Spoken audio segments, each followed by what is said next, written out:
You've been told your whole life that kindness is a virtue, that being empathetic, understanding, and giving people the benefit of the doubt makes you a good person.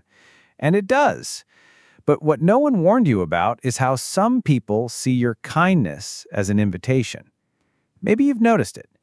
You're the one who always apologizes first, even when you didn't start the fight. You're the one who makes excuses for other people's bad behavior.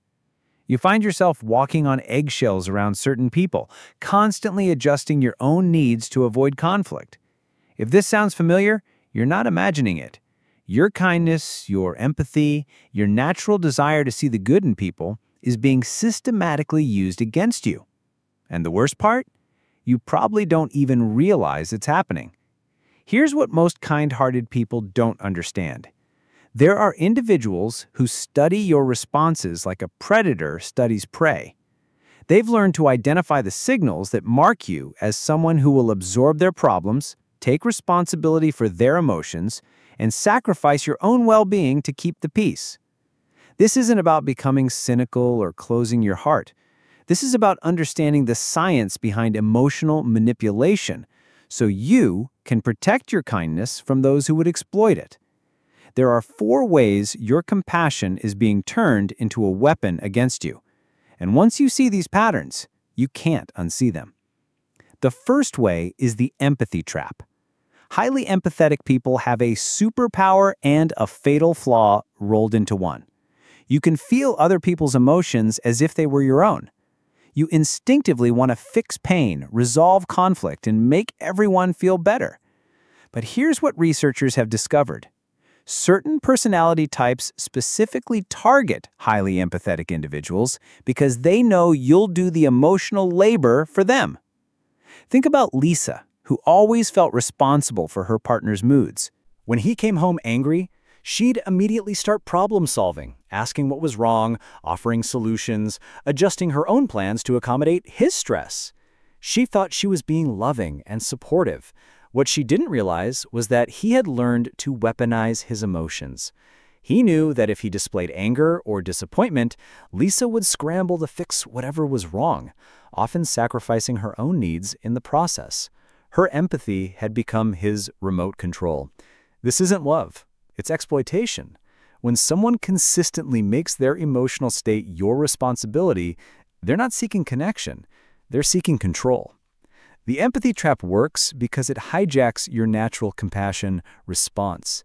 Your brain sees distress and immediately wants to help, but some people have learned to manufacture distress specifically to trigger your helping response.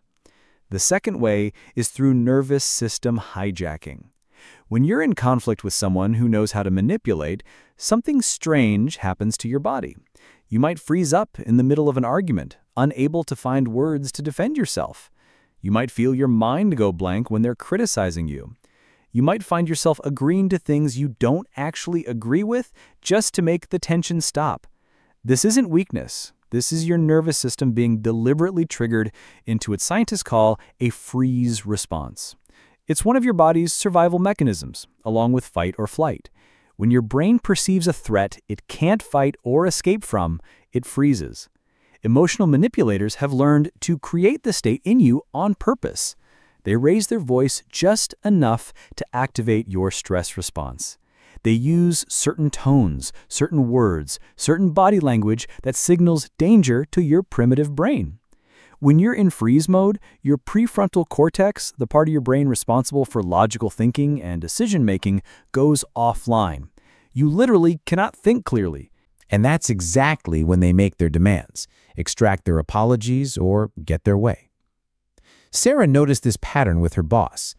Every time he wanted her to take on extra projects without extra pay, he'd call her into his office with that particular tone of disappointment. He'd sigh heavily, look at her with that expression that suggested she was letting the whole team down. Her body would tense up, her throat would close. She'd find herself nodding and agreeing before she even processed what he was asking. Later, she'd wonder why she couldn't speak up for herself in those moments. It wasn't because she was weak. It was because he had learned to trigger her freeze response at exactly the right moment to get what he wanted. The third way is through guilt chemistry. Here's something most people don't know. When you're in a stressful interaction, your body releases cortisol, the stress hormone. And cortisol does something interesting to your brain. It makes you more likely to take responsibility for problems even when they're not yours to solve. This is why after a difficult conversation with certain people, you find yourself thinking, maybe I was too sensitive. Maybe I should have handled that better. Maybe it really is my fault. That's not clarity. That's cortisol talking. Manipulative people have learned to create just enough stress and tension to flood your system with cortisol, then present you with a narrative where you're the problem. Your stress-flooded brain, desperate to resolve the tension, latches onto their explanation because it offers a path to relief. If I just apologize, this will be over. If I just take responsibility, the conflict will stop. If I just change my behavior, everything will be peaceful again. But here's the trap. The relief is temporary. The pattern repeats. And each time, your brain becomes more willing to accept responsibility for things that aren't your fault, because it remembers that taking the blame made the stress stop, at least for a while. The fourth way is the kindness penalty. The more considerate you are, the more inconsiderate behavior you tend to tolerate from others. It's like emotional inflation. Your baseline for what's acceptable keeps adjusting downward because you're always making allowances. You tell yourself, they're going through a hard time. They don't really mean it. They'll appreciate my patience later. But what actually happens is that your tolerance for poor treatment expands, while their motivation to treat you well disappears.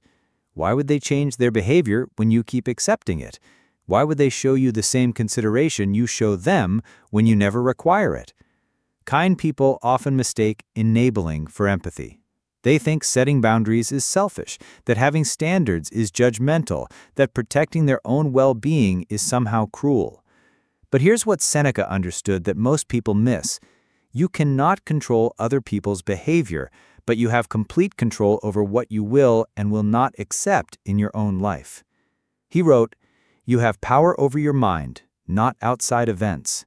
Realize this, and you will find strength."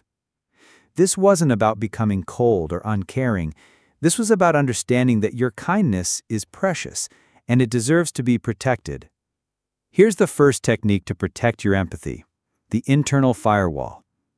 Before you respond to someone's emotional distress, pause and ask yourself 3 questions. Am I being asked to solve a problem, or am I being asked to absorb an emotion? Is this person looking for genuine help, or are they looking for someone to take responsibility for how they feel? Will helping in this moment actually help them grow, or will it prevent them from learning to manage their own emotions? This isn't about becoming heartless, it's about becoming discerning. Real empathy sometimes means not rushing in to fix everything. Sometimes the most loving thing you can do is allow someone to experience the natural consequences of their choices. The second technique is called emotional bulletproofing. When you feel that familiar freeze response starting, when your nervous system is being activated by someone's behavior, you can interrupt the pattern. Take a slow breath in through your nose for 4 counts, hold it for 4 counts, exhale through your mouth for 6 counts. This activates your parasympathetic nervous system and brings your prefrontal cortex back online. Then mentally repeat this phrase: their emergency is not my emergency. Their emotions are not my responsibility. This isn't selfish. This is survival. You cannot think clearly when you're in freeze mode, which means you cannot make good decisions about how to respond. By regulating your own nervous system first, you're giving yourself back the power to choose your response instead of just reacting. Remember, manipulative people count on your automatic responses. They rely on your nervous system being hijacked.